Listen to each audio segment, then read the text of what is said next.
Podcast Flokéo, le podcast de la start-up engagée.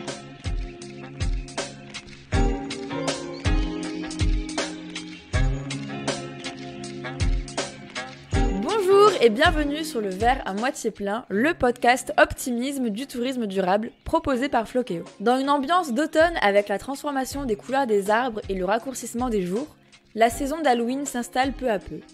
Et aujourd'hui, elle arrive jusque dans vos oreilles, puisque nous allons parler des chiroptères. Un mot étrange qui signifie main ailée en grec. Vous les connaissez ? Ces bébêtes sont plus communément appelées les chauves-souris. Elles prennent une place importante dans l'imaginaire collectif, notamment avec leur mystification. Tantôt buveuses de sang, tantôt sorcières. Mais que sait-on réellement de ce mammifère volant ?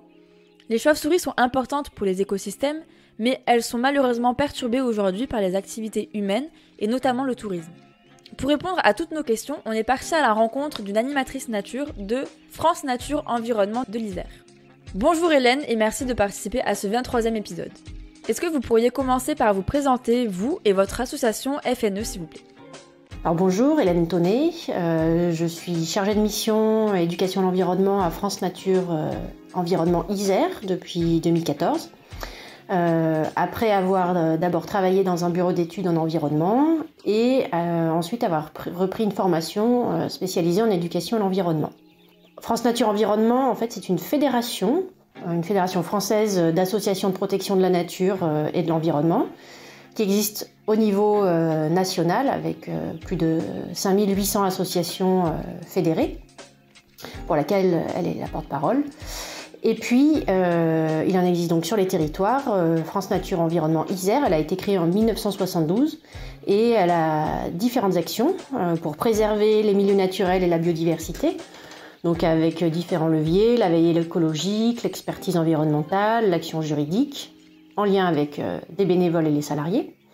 Et puis une partie de sensibilisation et d'éducation à l'environnement et au développement durable pour tous les âges, de la crèche aux familles, les lycées, les collèges, les écoles. Pouvez-vous rapidement nous présenter les différentes espèces de chauves-souris que l'on trouve en France et la place qu'elles occupent dans leur écosystème ? Alors il faut savoir que les chauves-souris représentent un tiers des espèces de mammifères terrestres en France et il y a 4 grandes familles. Donc les rhinolophidae, qui ont un nez en forme de fer à cheval. On trouve les molocidés, elles ont plutôt un museau qui va évoquer celui d'un chien. Les minioptéridés, alors elles ont un front bombé. Et enfin les vespertilionidae, c'est la plus grande famille. Alors on retrouve notamment dans cette grande famille les petites pipistrelles, les oreillards, les noctules ou les murins. Alors les chauves-souris, c'est le seul mammifère volant et elles recherchent de la nourriture et se déplacent la nuit en utilisant des ultrasons. Et donc chez nous en France, elles se nourrissent principalement d'insectes, parfois d'araignées ou de petits poissons. Et elles peuvent manger 3000, 4000, 5000 insectes par nuit. Alors par contre, elles sont la proie notamment des chats ou d'oiseaux nocturnes. Et puis, elles vivent aussi bien près de chez nous, près des maisons, du bâti, dans des combles, vers des ponts, dans des fissures, derrière des volets. On peut les retrouver dans des grottes, dans des trous de pics, en forêt, dans des trous d'arbres, et puis des fissures en falaise. Pourquoi les chauves-souris sont-elles autant mystifiées ? Et quel est l'impact de cette représentation dans l'imaginaire collectif sur les chiroptères ? Alors évidemment, elles ont un mode de vie particulier, nocturne, elles volent rapidement, leur aspect est particulier, leur nom, et tout ça a fait que ça nourrit de nombreuses légendes. En fait, on les imagine en vampires qui sucent le sang, alors qu'en réalité, en France, elles sont complètement insectivores, comme on l'a dit. Après, d'autres légendes, alors elles s'accrocheraient dans les cheveux. Donc ça, c'est faux, évidemment, à part par maladresse. Comme on le disait, elles ont un sonar particulier donc qui s'appelle le système d'écholocation, qui envoie des ondes et qu'elles analysent en retour. Et ce sonar fonctionne parfaitement. Alors peut-être que cette légende vient du fait qu'on disait simplement aux jeunes gens, on les effrayait pour qu'ils ne sortent pas de chez eux la nuit. Alors il y a d'autres D'autres croyances, effectivement, on pouvait aussi les clouer sur les portes pour se protéger des sorcières ou des maladies. Voilà. Et puis après, dans les différents pays du monde également, donc la chauve-souris, selon les pays, elle peut être perçue comme diabolique, de mauvais présages, d'autres aphrodisiaques, d'autres vont penser que c'est synonyme de bonheur, comme en Asie. Ou alors elle pouvait aussi être vénérée en Amérique centrale. Quel est le cycle de vie des chauves-souris, notamment sur les différents gîtes qu'elles occupent et l'impact que cela a sur leur étude et leur protection? Alors, il faut savoir que les chauves-souris, elles ont un cycle biologique qui est lié aux saisons et elles vont pas être actives au même moment de l'année. Donc en fait, elles sont très actives de mars à octobre parce qu'en fait, c'est là où il y a le pic d'activité des insectes dont elles se nourrissent. On peut partir du printemps, donc là au printemps, les femelles, elles attendent leurs petits et puis elles recherchent des abris calmes, sombres, comme des arbres creux, des ponts, des combles. Alors que là, les mâles vont plutôt être solitaires. À partir du mois de mai environ, les femelles se regroupent et puis elles mettent bas et elles vont élever leur unique petit. Faut savoir que les chauves-souris, c'était aussi c'est des représentations qu'on peut avoir, elles ne sont pas du tout prolifiques. Et puis les jeunes vont vite devenir autonomes vers le mois d'août. Après, durant l'automne, les mâles et les femelles se regroupent, donc là c'est l'accouplement. Et puis, bien sûr, c'est la période où elles constituent un maximum de réserves de graisse. Il y a encore des insectes. Et pour la période d'hibernation durant l'hiver. Voilà, et donc là, elles vont trouver d'autres gîtes qui vont leur permettre de passer leur temps d'hibernation pendant l'hiver. Donc il faut une température fraîche, une grande hygrométrie, beaucoup d'humidité, comme dans des grottes ou des caves. Et puis elles vont y passer tout l'hiver et en sortir de l'hibernation au printemps. Quelques-unes aussi peuvent hiberner dans des cavités d'arbres. Alors il ne faut pas déranger une chauve-souris qui hiberne, ça lui demande beaucoup d'énergie de se réveiller, elle a besoin d'environ 30-50 minutes pour sortir de léthargie, et donc ça augmente forcément un risque de mortalité. Ce qui peut aussi poser problème, c'est si on rentre dans des grottes en hiver, elle peut percevoir le changement de température.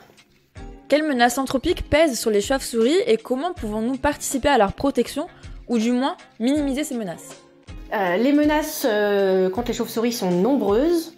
Alors, on va avoir donc les dérangements durant l'hiver, comme on le disait juste avant, la disparition des différents gîtes, notamment ceux de mise bas, l'utilisation des pesticides, l'urbanisation et la perte d'habitat, de milieux de vie et de zones de déplacement et de chasse. On va avoir les éoliennes qui peuvent engendrer des impacts, les chats domestiques, la pollution lumineuse et la rénovation du vieux bâti ou de ponts avec la fermeture de trous dans lesquels elles auraient pu gîter.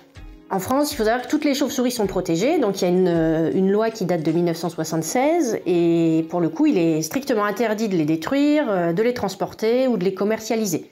On n'a pas le droit de détruire ou de détériorer leurs habitats. Après, pour les protéger, il y a différentes techniques. On peut préserver leur terrain de chasse, replanter des haies, préserver leurs gîtes, comme on disait, de mise bas, d'hibernation, de reproduction. Bien sûr, diminuer l'éclairage public, la pollution lumineuse, éviter d'utiliser des pesticides, ou bien encore devenir refuge à chauves-souris. Donc là, les refuges à chauves-souris, c'est sur une propriété, qu'elle soit publique ou privée, et le propriétaire s'engage à respecter certaines préconisations pour permettre de garantir la conservation de l'espace pour les chauves-souris. Pour observer les chauves-souris, quels sont les endroits à privilégier selon vous et quelles sont les précautions à prendre? Alors, pour les observer, en fait, que ce soit des chauves-souris ou les animaux nocturnes en général, on privilégie la lumière rouge, des lampes frontales à lumière rouge qui vont pas les éblouir, et d'ailleurs nous c'est pareil. On ne manipule pas un animal blessé notamment sans gants, hein, bien sûr. Si on a besoin de manipuler une chauve-souris, même morte, on va mettre des gants. Et se laver, bien sûr, les mains à l'eau et au savon.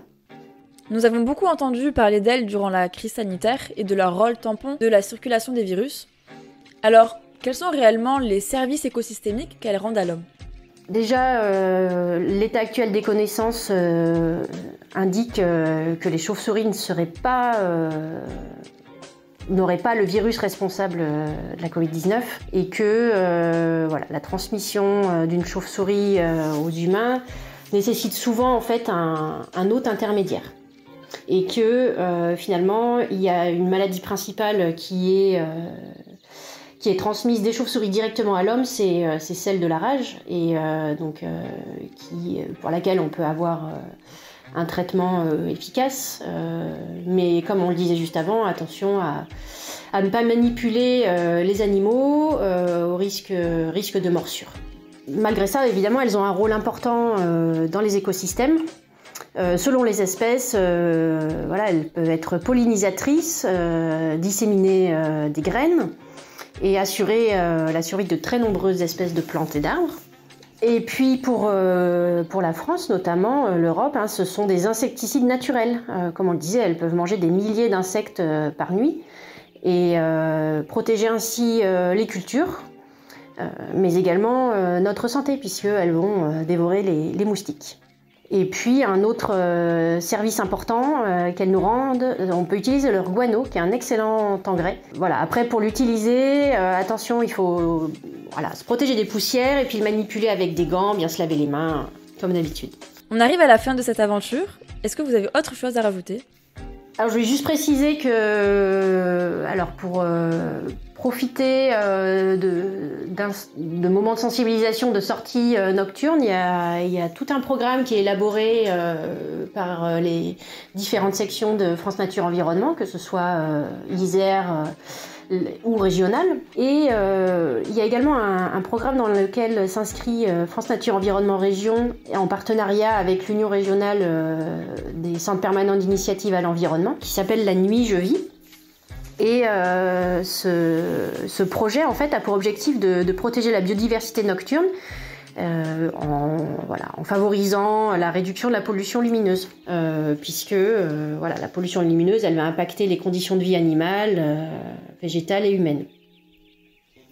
Et donc, France Nature Environnement et les centres permanents d'initiative pour l'environnement de la région mobilisent leurs connaissances naturalistes, techniques, leurs compétences d'accompagnement pour aider les collectivités à adapter l'éclairage public.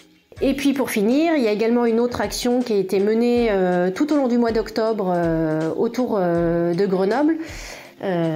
Donc c'est le mois de la nuit qui s'est articulé en fait autour du jour de la nuit qui avait lieu le 9 octobre. Et ce mois de la nuit donc qui a été proposé par les parcs naturels régionaux de Chartreuse et du Vercors, Beldon, Espace Beldon et puis Grenoble Alpes Métropole. Et donc qui a proposé à différents partenaires en fait de se mobiliser pour sensibiliser les citoyens aux impacts de l'éclairage nocturne. Et donc par des sorties nature nocturnes, par des observations au télescope, sur ces territoires. Merci beaucoup Hélène de nous avoir partagé toutes ces connaissances et de nous avoir éclairé sur ces mammifères volants que l'on côtoie plus qu'on ne le croit au quotidien. Et merci également à nos fidèles auditeurs pour votre écoute si fidèle et vos retours. Si vous avez des questions, n'hésitez pas à les mettre en commentaire, on vous y répondra avec grand plaisir. Sachez que vous pouvez également retrouver plein d'informations sur la biodiversité sur les sites de l'association France Nature Environnement et notamment une simulation de découverte d'un milieu en pleine immersion. Idéal pour en apprendre davantage sur les écosystèmes tout en découvrant la faune et la flore. Pour cela, rendez-vous sur les balades virtuelles de France Nature Environnement Midi-Pyrénées. En attendant, tous à vos marteaux pour construire des gîtes à chiroptères. Une très belle journée à vous et à la semaine prochaine pour de nouvelles aventures. Et d'ici là, n'oubliez pas de voir le verre à moitié plein.